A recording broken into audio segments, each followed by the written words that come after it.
Hello friends, welcome to Fin Ideas. अब हम समझते हैं कि ऑप्शन ग्रीक्स सचमुच में किस तरीके से ऑप्शंस के प्रीमियम को चेंज करता है।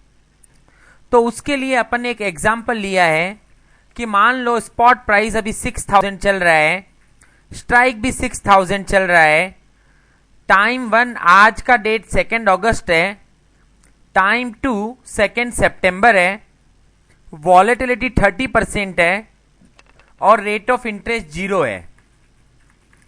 तो ये सारी की सारी इंफॉर्मेशन अपन ने ऑप्शन कैलकुलेटर में डाल दी। तो 6000 स्पॉट, 6000 स्ट्राइक, टाइम 1 और टाइम 2 के बीच में 1 मंथ का डिफरेंस है। That means time to maturity is 1 month, volatility 30%। और यहां पे मैंने कैलकुलेट किया तो कॉल का प्रीमियम आया 209.2092। तो यहां पे मैं लिख देता हूं कॉल प्रीमियम 209.2092 और इधर में साथ में लिख देता हूं मैं पुट का प्रीमियम 209.2087। अब साथ में मैं ये देखता हूं कि इसका डेल्टा क्या चल रहा है। सो कॉल का डेल्टा चल रहा है 0.5174, 0.5174 और पुट का डेल्टा चल रहा है -0.4826।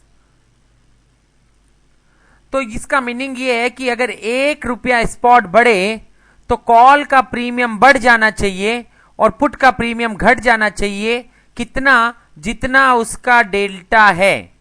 तो यहां पे अगर 1 रुपया बढ़ जाए कॉल का प्रीमियम स्पॉट, तो कॉल का प्रीमियम हो जाना चाहिए 209.727 और 1 रुपया स्पॉट बढ़ने पर पुट का प्रीमियम घट करके हो जाना चाहिए 208.726। अब यहां पे मैं स्पॉट को 1 रुपया बढ़ाता हूं, ये मैंने कर दिया 6001 और कैलकुलेट प्रीमियम किया तो ये कॉल का प्रीमियम आया 209.727 और ये आया पुट का प्रीमियम 208.726। मतलब 1 रुपया यदि स्पॉट में चेंज किया तो कॉल ऑप्शन का प्रीमियम बढ़ा, कितना, जितना उसका डेल्टा था, और पुट ऑप्शन का प्रीमियम घटा, कितना, जितना उसका डेल्टा था। वापस इसी एग्जाम्पल को लेकर के अब अपन वॉलेटिलिटी का इंपैक्ट देखते हैं। तो V for volatility and V for vega. तो यदि यहां पे 6000 का जब भाव चल रहा था तो मैंने फिर से वही प्रीमियम लिख दिया है, कॉल 209.209 एंड पुट 209.209। अब मैं यहां पर कॉल का वेगा डालता हूं। कॉल का वेगा है 6.9692, तो यहां पे मैंने डाल दिया 6.9692 और पुट का वेगा भी है 6.9692, 6.9692। तो इसका मीनिंग ये हुआ कि ये जो वॉलेटिलिटी चल रहा था 30% के हिसाब से, 30% की वॉलेटिलिटी पे कॉल का प्रीमियम 209 था और यदि मैं 1% वॉलेटिलिटी बढ़ा दूं तो कॉल का प्रीमियम बढ़ जाना चाहिए, कितना, जितना उसका वेगा है, और पुट का प्रीमियम भी बढ़ जाना चाहिए, कितना, जितना उसका वेगा है। तो अब मैं 1% वॉलेटिलिटी को बढ़ाया, यहां पर 30 की जगह 31 किया और कैलकुलेट प्रीमियम किया तो अब नया कॉल का प्रीमियम 1% की वॉलेटिलिटी बढ़ने के बाद आ गया 216.178 और पुट का प्रीमियम भी आ गया 216.1777 मींस 178। सो इसका इनडायरेक्ट मीनिंग ये हुआ कि जैसे जैसे मार्केट के अंदर में वॉलेटिलिटी चेंज हुई तो वॉलेटिलिटी के चेंज होने से ऑप्शन का प्रीमियम चेंज हुआ, कितना, जितना उसका वेगा था। तो 1% वॉलेटिलिटी के चेंज होने से ऑप्शन का प्रीमियम चेंज हो गया।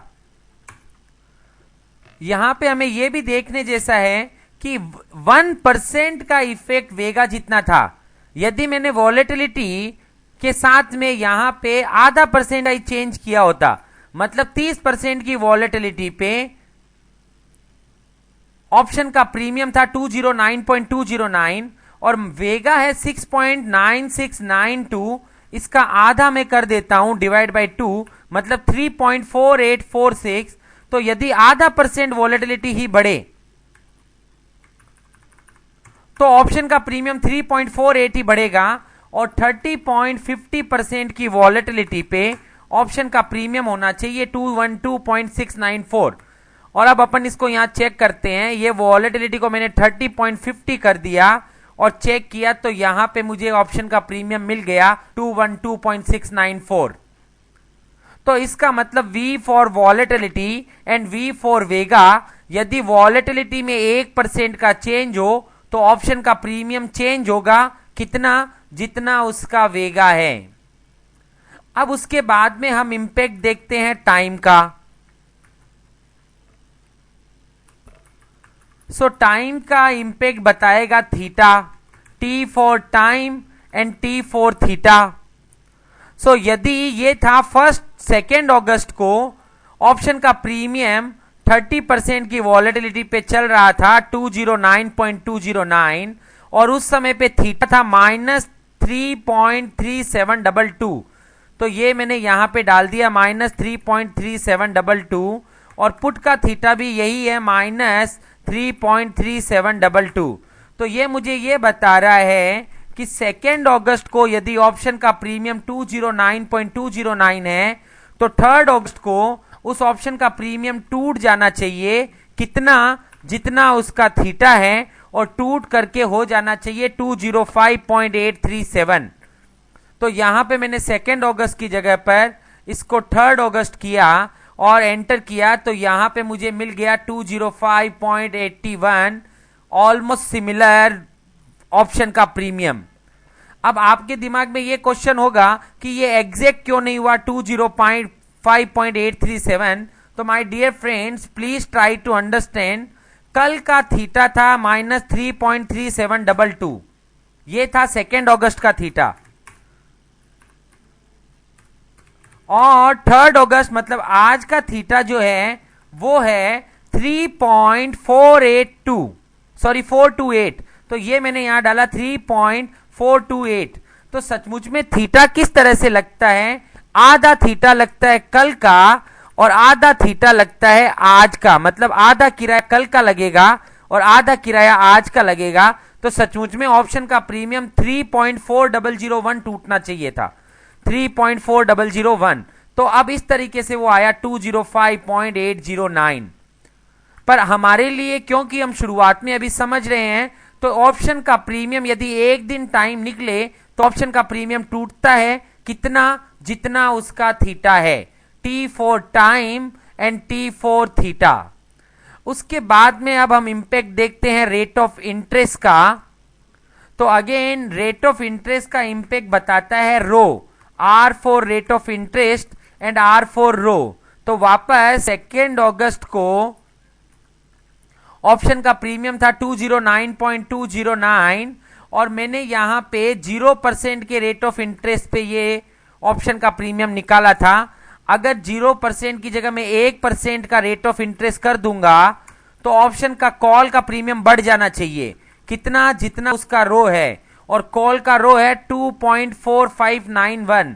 तो ये मैंने यहां पर लिख दिया 2.4591 और पुट का प्रीमियम घट जाना चाहिए कितना, जितना उसका रो है। तो पुट का रो है -2.6368, -2.6368।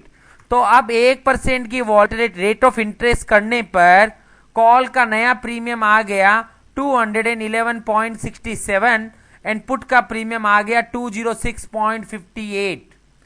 तो ये था रो का इंपैक्ट। तो इस तरीके से हम यहां देख सकते हैं कि जो ऑप्शन के ग्रीक्स हैं एग्जैक्टली उतना ही इफेक्ट आता है जब हम उसके किसी भी वेरिएबल को चेंज करते हैं। Thank you.